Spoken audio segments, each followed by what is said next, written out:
Israel के प्रधानमंत्री को अब और सहन नहीं हो रहा हमास का रवैया और इस तस्वीर को आप देख सकते हो। साफ साफ चेतावनी दे डाली कि अगर हमारी बात नहीं मानी तो बुरा होने वाला है हमास के साथ, और जो भी फिलिस्तीनियों का साथ देगा उसका भी हश्र ऐसा ही होगा जैसा आज के समय गाजा में हो रहा है। आपको ये खबर हो, कुछ दिन पहले बेंजामिन नेतन्याहू अमेरिकी राष्ट्रपति से मिले थे और उन्होंने इस युद्ध की कार्रवाई को सही बताया था। अमेरिका चाहता भी है कि मिडिल ईस्ट में उलझने पैदा हो जिससे हम मदद के बहाने फायदा उठाएंगे। वहीं इजरायल रुकने का नाम नहीं ले रहा और फिर से गाजा पर मिसाइल दाग दी। पूरा मामला क्या है आइए जानते हैं। जैसा कि आपको पता है कि इजरायल हमास के बीच काफ़ी दिनों से युद्ध चल रहा है और इसी बीच युद्ध विराम को लेकर भी बीच में खबरें सामने आई थी। अब क्या है मामला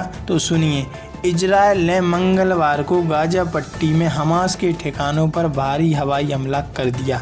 इस साल 19 जनवरी को युद्ध विराम शुरू होने के बाद यह पहला बड़ा सैन्य अभियान है। यह नया हमला इजरायल और हमास के बीच युद्ध विराम वार्ता के विफल होने के बाद किया गया। इजरायल की ओर से गाजा में किए गए हमले हमास सरकार के प्रमुख और शीर्ष अधिकारियों की जाने गईं। आगे इस न्यूज में क्या है सुनिए। न्यूज एजेंसियों की रिपोर्ट के अनुसार इजरायल के एयर स्ट्राइक में हमास सरकार का प्रमुख इस्माम अल दलित सहित कई शीर्ष अधिकारियों की जाने गईं।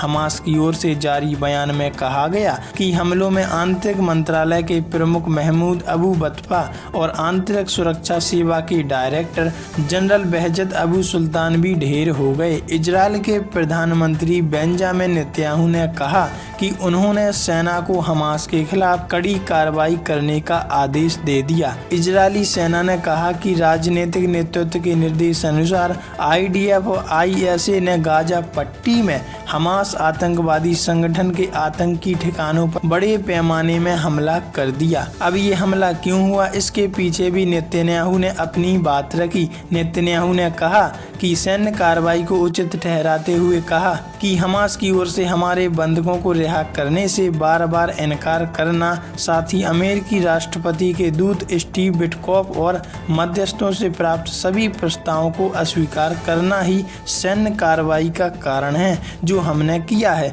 बयान में आगे कहा गया कि इजरायल अब से हमास के खिलाफ ज़्यादा सैन्य ताकत के साथ कार्रवाई करेगा। मतलब आने वाले समय में अब और तेजी से कार्रवाई होगी जो हमास के लिए घातक सिद्ध हो सकती है। वैसे आप इस युद्ध के बारे में और आप इस युद्ध को किस नज़रिए से देखते हैं कमेंट में जरूर बताइएगा।